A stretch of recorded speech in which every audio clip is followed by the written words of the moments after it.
Bueno, vamos a analizar los choques entre una partícula y un cuerpo rígido. Pero antes de analizar esto, vamos a hacer un análisis de repaso de lo que sucede con el momento cinético o momento angular respecto a los tres movimientos del rígido. Un rígido puede tener traslación pura, puede tener rotación pura o puede tener rototraslación. Imaginemos entonces que tenemos un cilindrito finito, largo, que se está moviendo con una velocidad del centro de masa y por ende tiene un momento lineal P. Se está moviendo, solamente tiene una traslación pura, con lo cual yo puedo sacar el L de este cilindro respecto a cualquier punto. Supongamos que elijo mi punto A. Entonces tengo el vector posición de A respecto a, el vector posición del centro de masa respecto a este punto A, más que tendría que ser el R del centro de masa. Sería la denominación correcta. ¿Cómo hacemos para encontrar el L? Bueno, la magnitud, o sea, el módulo del L del centro de masa respecto a este punto A, es el producto de P, masa por la velocidad del centro de masa, por la distancia perpendicular entre la dirección del vector velocidad y el punto A. D. Ese es el L cuando nuestro cilindrito realiza una traslación pura. ¿Qué pasa si nuestro cilindrito ahora realiza una rotación pura? Entonces tiene su eje de rotación acá y supongamos que rota ahí. Por lo tanto, su L va a tener, antes no lo dibujé el L acá, tendría que tener un L entrante, en el primer caso de traslación pura, el L es entrante, o sea que lo dibujamos así. ¿Sí? En este caso es un L, como estoy en el mismo plano, un L hacia arriba. El L del cuerpo rígido respecto al centro de masa, porque está rotando respecto a un centro de masa, sería hacia arriba. Entonces yo diría, el módulo del L del centro de masa respecto al centro de masa es el momento de inercia baricéntrico por omega. Ahora bien, ¿qué pasa cuando se producen ambas cosas? Se produce la rototraslación. Si nuestro cilindrito está rotando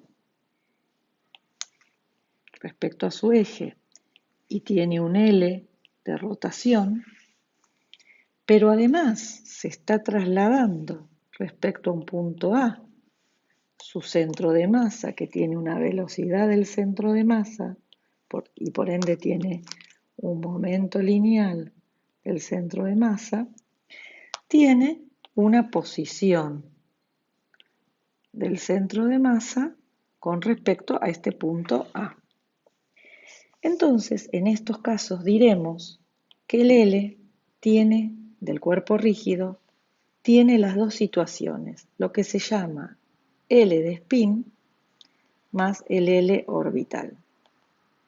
Lo que tenemos que tener cuidado es que tanto el L de spin como el L orbital tienen que ver con respecto a un punto. Fíjense que yo en la rotación pura puse respecto al centro de masa. Entonces, por ejemplo, si yo digo, ¿cuál es el L de mi cuerpo rígido?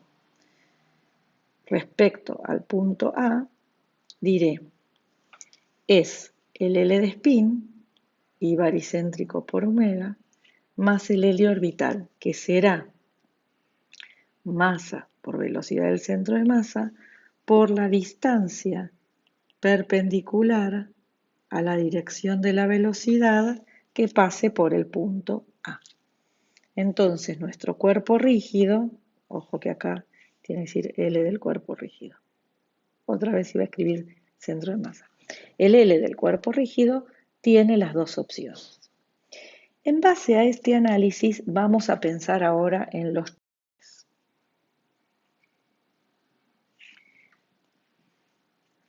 El choque puede ser elástico o inelástico, ¿no? Vamos a empezar por el elástico.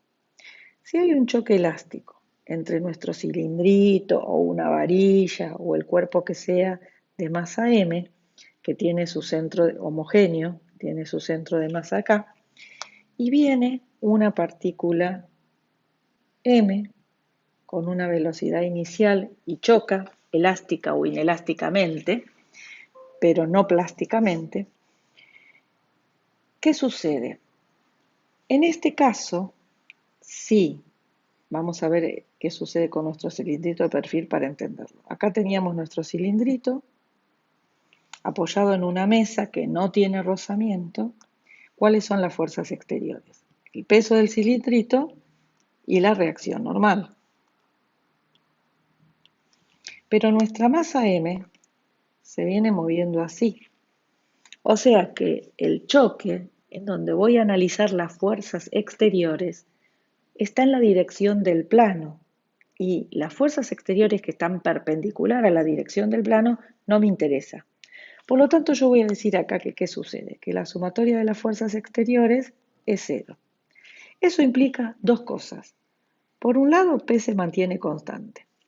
Y por el otro lado, la sumatoria de los momentos respecto a cualquier punto de las fuerzas, ¿no? La sumatoria de los momentos de las fuerzas respecto a cualquier punto es igual a cero, porque al no haber fuerzas, no hay momentos.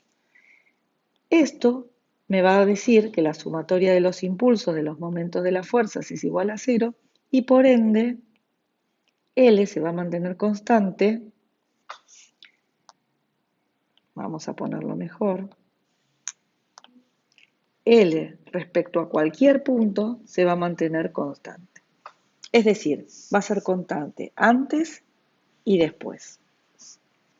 Por lo tanto, yo puedo elegir cualquier punto para hacer el análisis de este choque. Cualquier punto. Puedo elegir un punto A, puedo elegir el centro de masa, puedo elegir un punto B. Ahora bien, si L se mantiene constante, supongamos que recordemos que el L respecto a cualquier punto tiene siempre de nuestro cuerpo rígido L de spin más L orbital. Entonces, supongamos que elegimos el punto A. Entonces, respecto al punto A, antes del choque, L del sistema, en este caso antes, es igual al L del sistema después.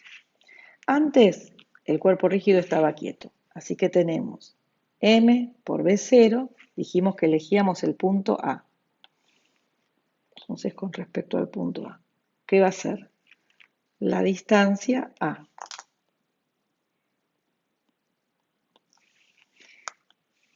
Igual, y respecto a ese punto A, ¿qué está sucediendo? Una vez que termine el choque, la velocidad del centro de masa va a tener un valor y esta partícula, supongamos que, no sé, o se queda quieta o vuelve, pero no...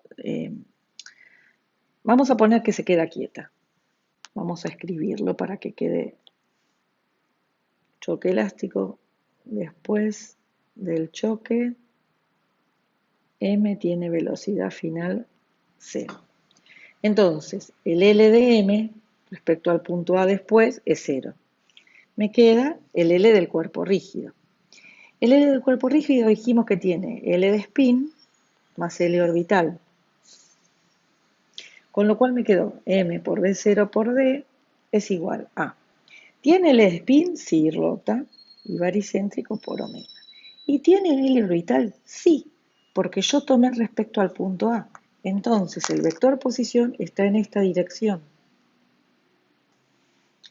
Por lo tanto, voy a decir que ese L orbital seguimos la regla de la mano derecha, palma es saliente, por ende va a ser positivo, y va a ser el producto de la masa por la velocidad del centro de masa por la distancia perpendicular, que en este caso coincide con la distancia entre A y el centro de masa.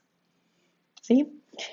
Quiere decir que podemos evitarnos este L orbital si nosotros elegimos un punto que no genere L orbital, para lo cual tenemos que elegir un punto en el cual la distancia entre el centro de masa y ese punto sea cero. ¿Cuál es ese punto? El centro de masa del sistema. Entonces, si yo digo, elijo el L del sistema antes igual al L del sistema después, respecto al centro de masa de la varilla o cilindro, lo que fuere, ¿qué tendré? Mi cilindrito va a ser, mi cilindrito no, mi masita va a ser M por B0 por la distancia desde el centro de masa a B, igual al I baricéntrico por omega y el L orbital es cero, porque no tiene distancia el centro de masa de ese punto. Lo que sí recuerden que hay que tener cuidado con los signos, ¿no?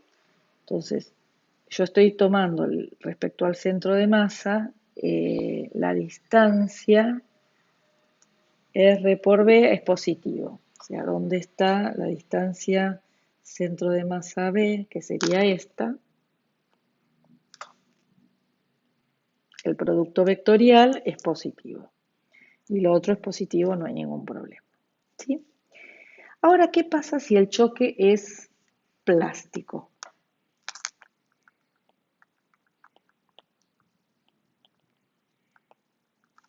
Antes teníamos a la masita M, que se viene moviendo con una velocidad V, y a nuestra masa M, regla, cilindro, barra, lo que fuere, quieta.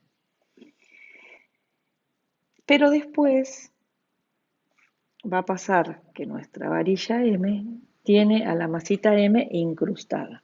Entonces, si bien en un principio la varilla tenía su centro de masa, vamos a poner desde el cilindro, ahí, ese centro de masa del cilindro sigue estando ahí, pero el centro de masa del sistema va a quedar ahí. Entonces, si yo tengo, o sea, acá también, si la suma de las fuerzas exteriores es cero, entonces la suma de los impulsos de momento de las fuerzas exteriores es cero y por lo tanto L es constante respecto a cualquier punto. Pero ¿cuál me conviene? Me conviene el centro de masa del sistema. ¿Por qué? Porque la velocidad del centro de masa del sistema, si yo lo tomo respecto a ese punto, no va a tener L orbital. Entonces, si yo lo estoy tomando respecto a ese punto, tengo que tener cuidado de ese punto, considerarlo también antes. Entonces, si lo estoy considerando antes, tendré en un principio esta distancia y diré M por B por D, llamémosla D1 para no hacer lío, igual a el momento de inercia baricéntrico por omega. Ojo, este momento de inercia baricéntrico es el momento de inercia del sistema, o sea, el momento de inercia del cilindro respecto al centro de masa del sistema, más el momento de inercia de la masita M respecto al centro de masa del sistema. Bueno, espero haber sido claro con esta diferencia. Clara.